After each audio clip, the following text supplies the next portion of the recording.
भगवान कृष्ण की चीरहरण लीला को समझने के लिए उसे सिर्फ आधुनिक लिटरल घटना की तरह नहीं बल्कि उस समय की भक्ति, प्रतीकवाद और योग दर्शन की भाषा में पढ़ना पड़ता है, वरना कहानी गलत या असहज लग सकती है। यह प्रसंग भागवत पुराण के 10वें स्कंद में आता है। गोपियाँ कात्यायनी व्रत कर रही थी ताकि कृष्ण उन्हें पति रूप में मिले। वो सुबह यमुना में स्नान करती और किनारे वस्त्र रख देती थी। कृष्ण आते, वस्त्र उठा लेते और पेड़ पर बैठ जाते। फिर कहते हैं कि अगर वस्त्र चाहिए तो बाहर आकर हाथ जोड़ कर लो। गोपियाँ शर्माती, विनती करती, फिर बाहर आती। कृष्ण उन्हें वस्त्र लौटा देते हैं और उनके व्रत को स्वीकार करते हैं। अगर इसे सिर्फ बाहरी घटना की तरह पढ़ो तो सवाल उठते हैं, इसलिए परंपरागत आचार्यों ने इसका गहरा अर्थ समझाया है। वस्त्र प्रतीक है अहंकार, सामाजिक पहचान, नकली व्यक्तित्व, मन के आवरण, शरीर से जुड़ी शर्म और भ्रम का, यानी मनुष्य अपने असली स्वरूप पर बहुत पर्दे पहनकर जीता है। कृष्ण का वस्त्र लेना यह दर्शाता है कि अगर मुझे पाना है तो अपने सारे दिखावे छोड़ो। भक्ति में से निर्वस्त्र होना नहीं बल्कि निरावरण होना कहा गया है, बिना छल, बिना ईगो, बिना मुखौटे के। भारतीय आध्यात्मिक ग्रंथों में नदी और स्नान भी प्रतीकात्मक होते हैं। यमुना प्रतीक है प्रेम और भक्ति की धारा का, स्नान प्रतीक है भीतर की शुद्धि का, जल प्रतीक है मन और भावनाओं का। गोपियाँ जल में थी, यानी वे अभी भी भावनाओं और संसार के बीच में थी।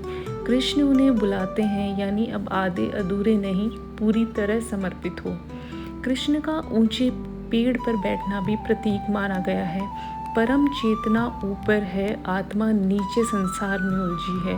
ऊपर देखने का अर्थ है चेतना को ऊंचा उठाना। इसलिए यह पूरा दृश्य योगिक प्रतीकों से भरा हुआ माना जाता है। भक्ति परंपरा में गोपियाँ सिर्फ गांव की स्त्रियाँ नहीं मानी जाती, वो जीवात्मा, इंडिविजुअल सोल का प्रतीक है और कृष्ण है परमात्मा। इसलिए ये कथा वास्तव में आत्मा और परमात्मा की मिलन की कहानी मानी गई है, क्योंकि आध्यात्मिक परंपराएं मानती हैं कि मनुष्य ईगो छोड़ना चाहता है लेकिन उसे डर लगता है, शर्म आती है, सुरक्षा टूटती हुई से महसूस होती है। गोपियों की झिझक उसी इनर रेजिस्टेंस का प्रतीक मानी गई है।